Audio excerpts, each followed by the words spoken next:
비행기를 탔는데 어떤 젊은 사람이 노트북을 꺼내놓고 영화를 보기 시작합니다. 비행기 안에서도 좋은 영화를 많이 하지만은 아마 그 젊은 사람은 자기 노트북에 저장되어 있는 영화가 훨씬 더 재미있는 것 같아요. 이어폰을 끼더니 영화를 보면서 혼자 크크대며 웃기도 하고 혼자서 심각하게 들여다보기도 하고 열심히 보고 있습니다. 기내 방송이 흘러나오지만은 그 사람은 기내 방송에는 관심이 없습니다. 또 듣지도 못합니다. 너무너무 도취된 까닭에 하늘의 소리를 듣지 못하는 수많은 사람들과 같은 모습을 보이고 있다는 것이에요. 우리가 왜 하나님의 소리를 듣지 못합니까? 왜 하나님께서 우리 기도를 듣지 않습니까? 너무 심한 자아 도취 속에 빠져 있으면 하나님께서 우리 기도를 들으시지 못한다는 뜻입니다. 때때로 어떤 사람들의 기도는 보면 너무 지나치게 자아 도취적입니다. 자기 흥분 속에서 기도합니다. 자기 자랑을 내려놓습니다. 그러므로 하나님께서 들었지 못하시는 기도를 우리 스스로가 자랑스럽게 할 때가 얼마나 많은지 모릅니다. 하나님이 정말 원하시는 기도라고 하는 것은 하나님과 우리 사이가 터 있는 기도입니다. 맺힌 것이 없는 기도가 하나님이 들으시는 기도라고 하는 것이에요. 지나치게 자아도취적인 기도는 하나님이 듣지 못하시는 기도에 불과합니다. 아무리 많은 하나님께서 말씀하신다고 하더라도 그 소리에 관심 없이 내 말만 하는 기도는 옳지 않은 기도라고 하는 뜻입니다. 지금도 마찬가지입니다. 하나님께서 원하시는 기도라고 하는 것은 하나님과 우리 사이에 서로 듣고 있는 기도, 하나님의 말씀에 경청하는 기도가 올바른 기도라고 하는 것이에요. 킬케고리 말했습니다. 어떤 사람들이 생각할 때에 기도는 처음에 말하는 것이라고 생각했다. 그러나 뒤에 알고 보니까 기도는 말하는 것이 아니고 듣는 것이더라 라고 그렇게 말하고 있습니다. 참으로 진정한 기도라고 하는 것은 우리가 하나님의 말씀에 귀를 기울이고 하나님께서 이 시간에 내게 무엇이라고 말씀하시는가 여기에 민감한 것이 하나님께 좋은 기도라고 하는 것을 말씀해 주고 있는 것이에요. 우린 예수님께서 말씀하신 바리새파 사람과 세리의 기도의 뜻을 잘 알고 있습니다. 바리새인은 기도가 장황했습니다. 얼마나 자랑할 것이 많이 있습니까? 또 하나님 앞에 보고할 것이 얼마나 많습니까? 그런데 예수님께서 보실 때는 그 기도는 참 기도가 아니었습니다. 기도는 보고가 아니라 기도는 자랑이 아니기 때문에 그렇습니다. 한 세리의 기도를 예수님께서 보시고 계십니다. 그 세리의 기도라고 하는 것은 나는 죄인입니다 라고 하는 이 한마디, 그 외에는 할 말을 잃어버리는 바로 그 기도, 정말 내가 고개를 들지 못하는 그 기도가 하나님께서 들으시는 기도라고 그렇게 말씀하고 계셔요. 정말 마음을 쏟는 기도, 내 속에는 모든 내 마음에 있는 뜻들이 하나님 앞에 간절하게 쏟아지는 그 기도가 주 예수님께서 보실 때는 참 기도다, 좋은 기도다 라고 말씀하고 계시는 것입니다. 기도라고 하는 것은 수학이 아닙니다. 숫자가 문제가 아니에요. 기도라고 하는 것은 논리학이 아닙니다. 논리적인 열거가 아닙니다. 기도라고 하는 것은 음악이 아니에요. 아름다운 목소리가 아닙니다. 기도라고 하는 것은 심지어는 신학이 아니다 그렇게 말하고 있습니다. 기도라고 하는 것은 하나님께 대한 우리의 마음을 쏟는 것이고 우리 열망이에요. 강청하는 기도가 좋은 기도다라고 말씀하고 계셔요. 예수님께서는 말씀하십니다. 어떤 아버지가 아들이 떡을 달라면 돌을 주고 생선을 달라면 뱀을 주겠느냐, 하물며 하늘 계신 우리 아버지께서 그렇게 하시겠느냐 말씀하고 계셔요. 근데 보십시오. 수많은 사람들이 왜 기도가 이루어지지 않았다라고 생각합니까? 많은 사람들은 떡을 달라고 말하지 않고 돌을 달라고 부탁하고 있습니다. 수많은 사람들은 생선 대신에 뱀을 달라고 아우성입니다. 그래서 하나님께서는 그걸 주시지 않는 것이에요. 우리 하나님께서는 주시지 않는 것이 하나님의 응답이라고 말씀하고 계셔요. 여러분 성경 말씀 보십시오. 예수님께서 말씀하시기를 재판장과 과부의 비유를 말씀해 주고 계셔요. 어떤 과부가 원한이 맺혀 있습니다. 재판장이 와서 내 원수를 갚아달라고, 내 원한을 갚아달라고 얘기를 합니다. 근데 그 재판장이 어떻습니까? 이 사람이 내가 만일에 원한을 풀어주지 않으면 매번 내게 와서 나를 괴롭힐 것이다 라고 해서 원한을 풀어줬다는 것입니다. 하나님 아버지 뜻이 그렇다는 얘기입니다. 우리의 강청하는 기도입니다. 정말 내 마음에 온전한 내 마음을 쏟아서 강청하는 기도, 이런 기도가 하나님 앞에 상달되게 될 것이다 라고 말씀하고 계셔요. 근데 왜 우리가 강청하지 못합니까? 왜 우리 소리가 하나님께 상달되지 못하고 왜 하나님의 소리가 들리지 않습니까? 하나님과 우리 사이가 장애물이 꼭 막혀 있으면 절대로 듣지 못합니다. 내가 아무리 외친다고 하더라도 하나님과 내 사이에 장벽이 있는데 어떻게 내 소리가 하나님께 들려지겠습니까? 어떻게 하나님의 소리가 내 귀에 들려오겠습니까? 그 장애물을 제거해야 된다는 얘기입니다. 그 모든 장애물이 제거될 때에 하나님께서는 비로소 우리의 기도를 들으신다라고 하는 것을 말씀해 주고 계시는 것입니다. 야고보께서는 야고보서 4장 2절과 3절 말씀 말합니다. 너희가 얻지 못하면 구하지 아니하며 구하여도 얻지 못하면 정욕으로 쓰려고 잘못 구함이라 말씀하고 있어요. 내가 욕심으로 구합니다. 정말 내가 욕심으로 구하는 것을 하나님이 절대로 주시지 않아요. 왜 그렇습니까? 하나님께서는 우리에게 필요한 것을 이미 알고 계시고 이미 주시기로 작정하셨어요. 우린 때때로 정욕으로 구하기 때문에 얻지 못할 때가 얼마나 많은지 모릅니다. 내 욕심으로 말미암아 하나님과 내 사이에 막혀 있어서 하나님이 원하시는 것을 내가 바라지 못할 때가 얼마나 많은지 몰라요. 우리 성경 말씀 보십시오. 다윗은 자기의 원수 같은 사울과 또 요나단의 그 소위 말하는 그 뼈를 가지고 와서 그 기스라고 하는 그 아버지의 묘실에다가 합장해주는 장면이 나옵니다. 하나님께서는 바로 그 아름다운 사실을 통해서 말씀하셔요. 그 후에야 이 땅을 위한 기도를 내가 듣겠다 말씀하고 계시지 않습니까? 다윗이 마음을 열었습니다. 화해했습니다. 이미 그 사울과는 화해했지만은 사울의 뼈를 다 거두어서 잘 안정해주게 될 때에 하나님께서는 말씀하시기를 기도를 들으시겠다 말씀하고 계셔요. 여러분, 적어도 사람과 사람 사이가 맺혀 있으면 절대 하나님과 열릴 수가 없다는 뜻이에요. 성경 말씀 말합니다. 하나님을 사랑하노라 하면서 형제를 사랑하지 않는 자는 거짓말하는 자라고요. 여러분, 적어도 우리가 하나님과 화해했다라고 하는 사람은 사람과 사람 사이가 터져 있어야 돼요. 화해해야 합니다. 막힌 담이 없어야 해요. 하나님께서는 그 후에야 기도를 들으셨다라고 말씀하고 있습니다. 오늘 귀한 성경 말씀을 통해서 우리 기도가 하나님 앞에 상달될 수 있도록 막힌 담이 흐려지고 하나님 앞에 성취되는 놀라운 기도의 사람들 되시기를 간절히 바랍니다. 오늘 성경 말씀 첫째는 말합니다. 인간의 진정한 화해 후에 기도를 들으십니다라고 말하고 있어요. 오늘 성경 말씀 본문 사무엘하 21장 12절 말씀 보십시오. 다윗이 가서 사울의 뼈와 그 아들 요나단의 뼈를 길앗 야베스 사람에게서 가져가니라고 말합니다. 14절 말씀 말합니다. 그의 아버지 기스의 묘에 장사하되라고 말합니다. 여러분, 그 사울이라고 하는 사람이 블레셋 사람에 의해서 목숨을 빼앗기게 되고 베산이라고 하는 곳에 박혔다 그렇게 말하고 있습니다. 얼마나 수치스러운 마지막을 맞이했는지 몰라요. 그런데 야베스 사람들이 가서 살짝 훔쳐왔습니다. 그 시체를 가져와서 훔쳐놨는데 다윗은 다시금 그 유골을 잘 수습해서 그의 아버지 기스에 묘에 안장해 주었다 그렇게 말씀하고 있는 장면이에요. 여러분, 사실 보십시오. 하나님이 기뻐하시는 것이 무엇입니까? 정말 사람과 사람 사이에 모든 막힌 담이 헐어지는 것을 주님께서 원하고 계셔요. 옛날부터 지금까지 보십시오. 얼마나 그 가문과 가문 사이에 그 원수 지고 살아가는 사람들이 많은지 몰라요. 우리 역사를 바라보십시오. 소설을 바라보십시오. 얼마나 그런 것들이 많은지 몰라요.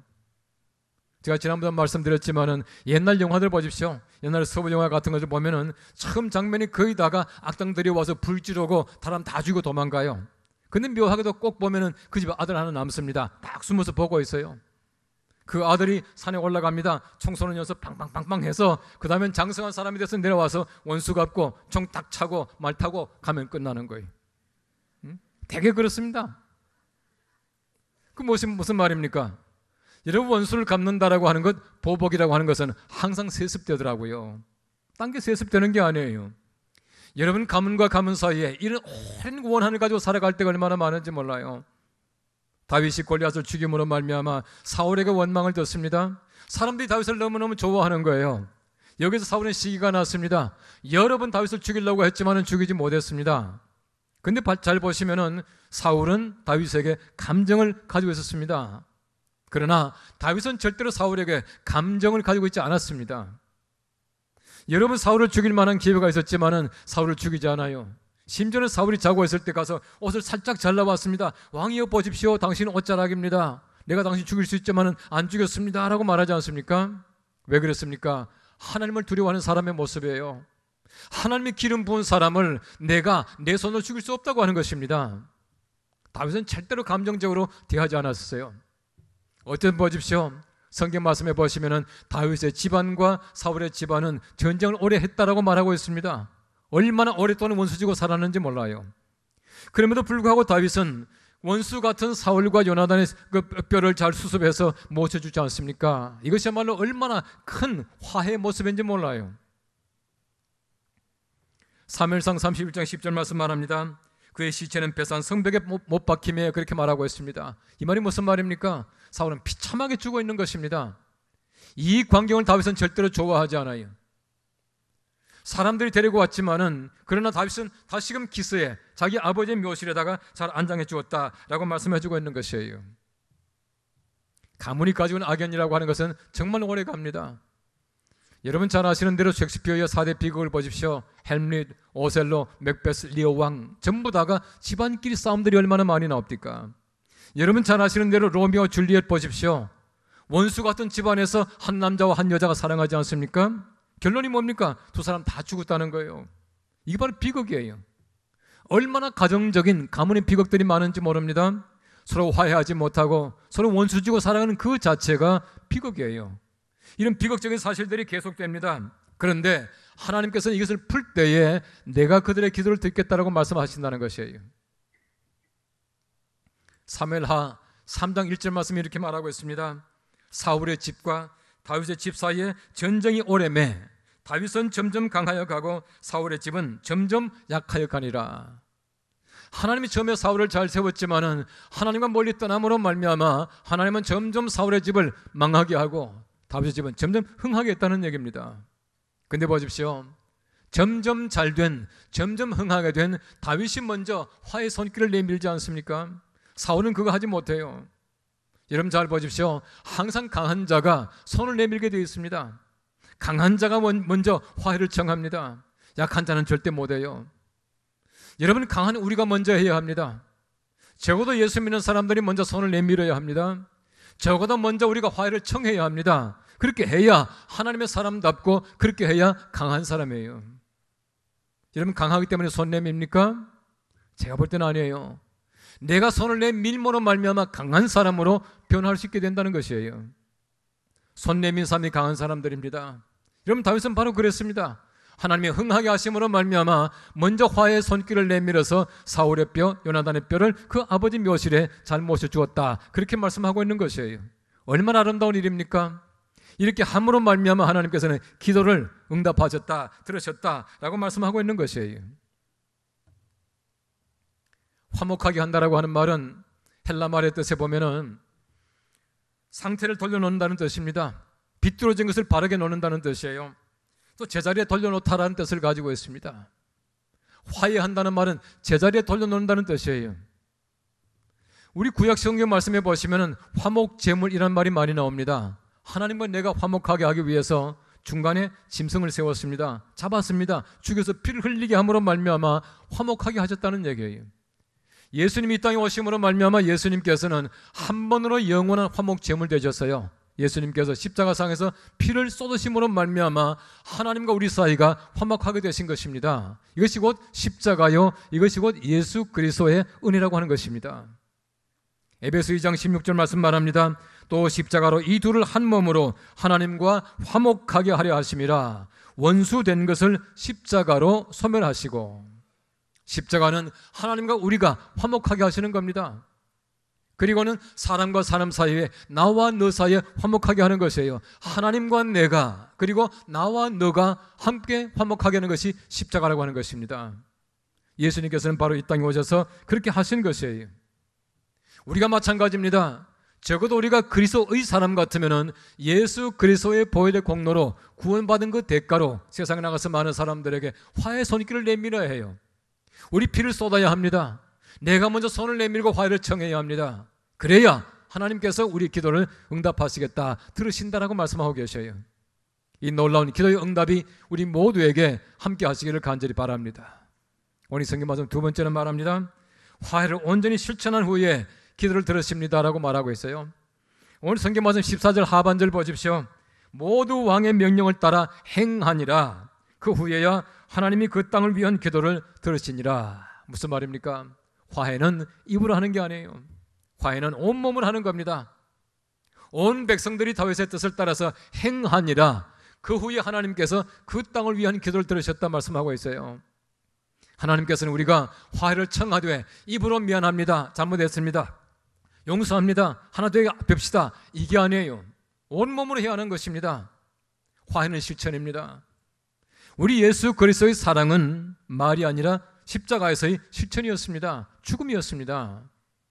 여러분, 적어도 내가 사랑한다라고 하는 것은 말로 하는 것이 아닙니다. 온몸으로 하는 것이에요. 생명 바쳐야 사랑 하나 할 수 있는 것이 우리 사람들입니다. 회개 마찬가지입니다. 내가 미안합니다, 하나님 죄송합니다, 이게 아니에요. 우리 회개라고 하는 것은 온 삶을 통해서 하는 것입니다. 이것이야말로 진정한 회개라고 하는 것이에요. 하나님이 원하시는 것은 우리의 삶입니다.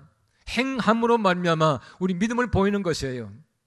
실천함으로 말미암아 하나님께서 행한 다음에 그 후에야 하나님께서 그 땅을 위한 기도를 들으셨다라고 말씀하고 있는 것이에요. 가문과 가문 사이에, 사람과 사람 사이에 여러 많은 맺힌 것들이 있습니다. 하나님께서는 바로 그것을 실천하게 함으로 말미암아 하나님께서 기도를 들으시겠다라고 말씀하고 있는 것이에요. 케빈 베이컨의 법칙이라는 것이 있더라고요. 그 미국의 어떤 배우가 한 얘기인데, 이 사람이 하는 말이 서로 모르는 사람들이 있지만은 연결해 가면 6.6명 다음에는 아는 사람들의 그 연이 반드시 이어진다는 것이에요. 어떤 자료를 보니까 한국 사람들은 좀 더 가까워요. 한국 사람들은 4사람만 거쳐가면은 아는 사람 만난대요. 이 사람이 아는 사람 거쳐가다 보면 금방 아는 사람 만난다는 거예요. 여러분, 세상이 얼마나 좁습니까? 우리가 전혀 모르는 사람 만났지만은 몇 달이 건너가다 보니까 아는 사람 금방 만나잖아요. 여러분 잘 보십시오. 여러분, 세상에는 나와 관계없는 사람 별로 없습니다.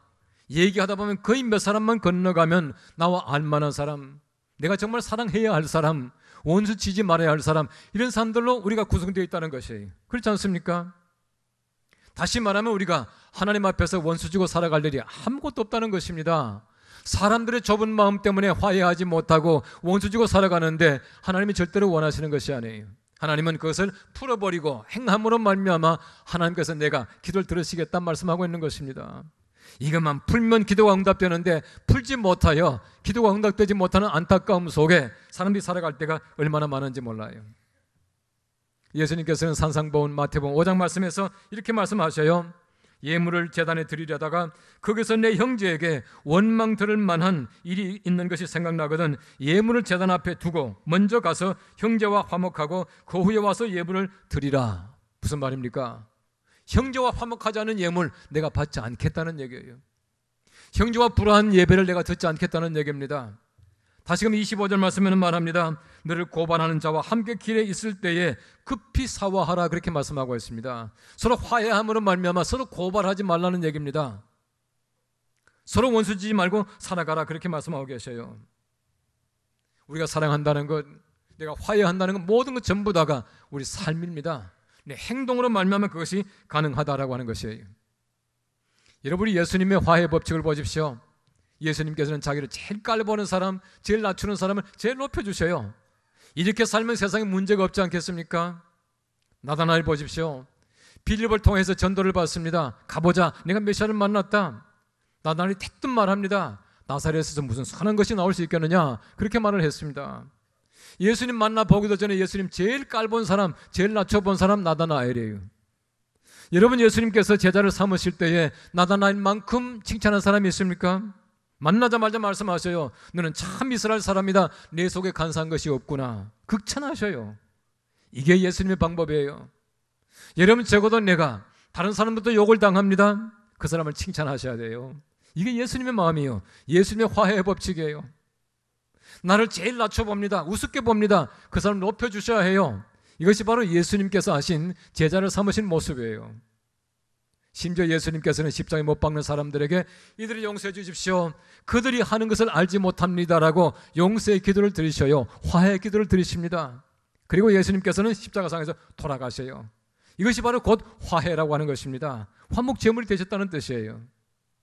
내가 세상에 살아가면서 이렇게만 살면 세상에서 맺힐 것이 뭐가 있겠습니까? 막힌 곳이 있겠습니까? 항상 떨어져요. 통할 수 있다는 얘기입니다. 이때 하나님께서 통하시고 하나님께서 기도를 들으시겠다라고 말씀하고 있는 것이에요. 자동차를 만들던 헨리 포드가 말했습니다. 화해하는 것은 시작이고 도와주는 것은 진보이고 함께하는 것은 성공이다, 그랬습니다. 잘 생각해 보십시오. 화해는 시작이에요. 화해함으로 말미암아 우리가 엄청난 위대한 일들을 이룰 수 있다는 사실을 믿으시고 화해할 수 있기를 바랍니다. 가장 좋은 화해는 하나님의 기도를 응답하시는 조건이에요. 세상에서 우리가 함께 일하는 것 좋지만은 더 중요한 것은 화해함으로 말미암아 하나님께서 우리 기도를 들으시겠다라고 말씀하지 않습니까? 이상 더 좋은 게 있겠습니까?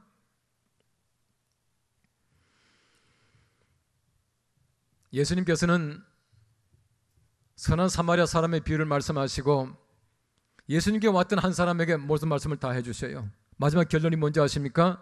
가서 너도 이와 같이 하라 그랬습니다. 우리가 머릿속에 아무리 좋은 생각, 이웃되는 생각을 많이 하고 있다고 하더라도 정말 예수님께서 말씀하시는 대로 하지 아니하면 아무것도 아니에요. 여러분, 사도 바울의 말을 보십시오. 너는 내게 배우고 받고 듣고 본 바를 행하라, 그렇게 말씀하고 있습니다. 아무리 많은 것을 배우고 아무리 많은 것을 듣고 아무리 많은 것을 받았다고 하더라도 행하지 않으면 아무것도 아니에요. 머릿속에는 사랑은 사랑이 아닙니다. 머릿속에는 용서는 용서가 아니에요. 머릿속에 있는 화해는 화해가 아니라고 하는 말입니다. 그래서 주님께서는 행하라, 그렇게 말씀하고 계시는 것이에요. 우리 실천하는 것, 이것을 통해서 하나님께서는 얼마나 기뻐하시는지 몰라요. 오늘 성경 말씀 보십시오. 그 후에 하나님께서는 그 땅을 위한 기도를 들으시겠다 말씀합니다. 성경 말씀에 보시면 구체적인 기도 응답이 나옵니다. 3년 동안 비가 오지 않았거든요. 하나님께서 기도를 들으시고 비를 내리셔요. 그들에게 큰 수확을 거두게 만들어 주십니다. 우리식으로 한번 계산해 보십시오. 우리식의 기도는 이렇습니다. 하나님, 태풍도 비껴가게 하시고 사과도 떨어지지 않게 하시고 하나님께서는 우리들에게 큰 수확을 주시겠다는 말입니다. 이런 놀라운 하나님의 은총, 열매의 은총이 함께 하시기를 간절히 바랍니다. 종교개혁자 마틴 루터와 즈빙글리는 함께 종교개혁을 이루었고 또 함께 꼭 같은 종교개혁에 대한 열망을 가지고 있었지만은 두 사람은 생각이 많이 달랐어요. 종교개혁에 대한 방법도 달랐고 또 하는 생각도 많이 달랐습니다. 특별히 성찬 얘기 나올 때마다 두 사람이 서로 갈등했습니다. 종교개혁에 여러 가지 많은 신학적인 문제가 나올 때마다 두 사람이 서로가 언쟁이 높아졌고 그리고는 또 얼굴이 붉어질 때도 많았대요. 두 사람이 서로가 마음이 잘 맞지 않았지만은 두 사람이 한 번은 둘이서 스위스의 어느 산에 가서 산책을 하게 됐답니다. 한참 가고 있는데 시내가 있고 그 아주 좁은 다리가 하나 있을 때입니다. 사람이 하나 겨우 건너갈 만한 좁은 다리였는데 그 보니까 염소 두 마리가 서로 다른 방향에서 서로 다가가고 있습니다. 두 염소가 가더니만 딱 맞닥뜨렸는데 두 염소가 한참 노려보고 있더래요. 근데 그 마틴 루터와 즈빙글리가 아주 궁금해서 보고 있습니다. 저거 싸우겠지 하고 보고 있는 것이. 한참 노려보더니만은요, 한 마리가 다리를 쭉 뻗고는 엎드리더랍니다. 쭉 엎드리니까 다른 한 마리가 등을 이게 밟고는 타고는 지나가더라는 거예요. 지나가고 나서는 엎드린 염소가 다시 일어나더니만은 반대 방향으로 가더라는 겁니다. 루터와 즈빙글리가 그 광경을 보고는 굉장히 큰 감동을 받습니다. 자기 마음속에 가지고 있던 그 좁은 생각들을 화해하게 되고 용서하게 됩니다. 여러분, 적어도 우리 사람들이 염소보단 좀 나아야지. 염소도 그렇게 할 줄 아는데 내가 엎드릴 줄 알아야죠. 내가 낮아질 줄 알아야죠. 그렇게 될 때 비로소 화해가 가능하게 되는 것이에요. 우리 예수 믿는 사람들은 쉽게 엎드릴 줄 알아야 합니다. 쉽게 져줄 줄 알아야 합니다. 예수 믿는 사람들이 왜 엎드립니까? 강하기 때문에 그래요. 강하지 않은 사람 절대 져주지 못합니다. 손 내밀지 못해요. 다윗이 가지고 있던 그 아름다운 마음, 하나님의 성품을 닮은 그 귀한 마음, 그래서 하나님께서는 마음이 합하다라고 말씀하셨는데 다윗이 가지고 있던 그 화해하는 마음을 우리가 가지고 화해함으로 말미암아 하나님과 사이가 뚫리고 하나님과 통함으로 말미암아 우리의 모든 기도가 하나님 앞에 상달되는 놀라운 역사가 함께 하시기를 간절히 바랍니다. 기도하겠습니다.